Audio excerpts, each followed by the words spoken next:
మెదక్ శాసనసభ్యులు కాంగ్రెస్ నాయకులు మైనంపల్లి రోహిత్ వివాదాస్పద వ్యాఖ్యలు చేస్తూ ప్రజలపై ఆగ్రహం వ్యక్తం చేసిన వీడియో ఒకటి సోషల్ మీడియాలో వైరల్ అవుతోంది.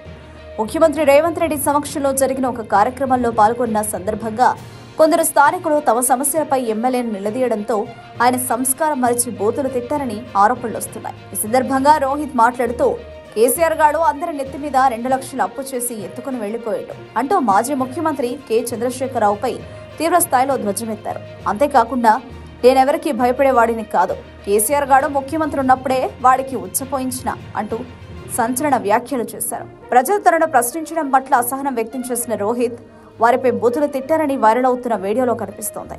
ఒక ప్రజాప్రతినిధి అయ్యుండి ప్రజల సమస్యలను వినడానికి బదులు వారిపై అనుచిత వ్యాఖ్యలు చేయడంపై తీవ్ర విమర్శలు వెల్లువెత్తుతున్నాయి. మైనంపల్లి రోహిత్ వ్యాఖ్యలపై బీఆర్ఎస్ నాయకులు తీవ్ర అభ్యంతరం వ్యక్తం చేస్తున్నారు. హుందాగా వ్యవహరించాల్సిన శాసనసభ్యులు స్థాయి మరిచి మాట్లాడుతున్నారని, ఇది వారి అహంకారానికి నిదర్శనమని విమర్శించారు. కేసీఆర్ పట్ల రోహిత్ ఉపయోగించిన భాషపై బీఆర్ఎస్ శ్రేణులు మండిపడుతున్నాయి.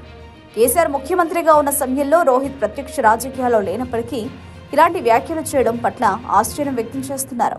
సోషల్ మీడియాలో ఈ వీడియో వైరల్ కావడంతో నెటిజన్లు సైతం మైనంపల్లి రోహిత్ తీరుపై ఆగ్రహం వ్యక్తం చేస్తున్నారు. యువ నాయకులు రాజకీయాల్లోకి వచ్చి భాష పట్ల ప్రజల పట్ల సంస్కారవంతంగా వ్యవహరించారని సూచిస్తున్నారు. ఈ ఘటన కాంగ్రెస్ పార్టీకి సైతం ఇబ్బందికరంగా పరిణమించిందని రాజకీయ విశ్లేషకులు అభిప్రాయపడుతున్నారు.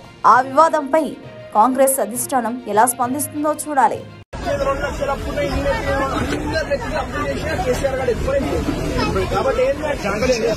నేను భయపడ్డాను కాదు.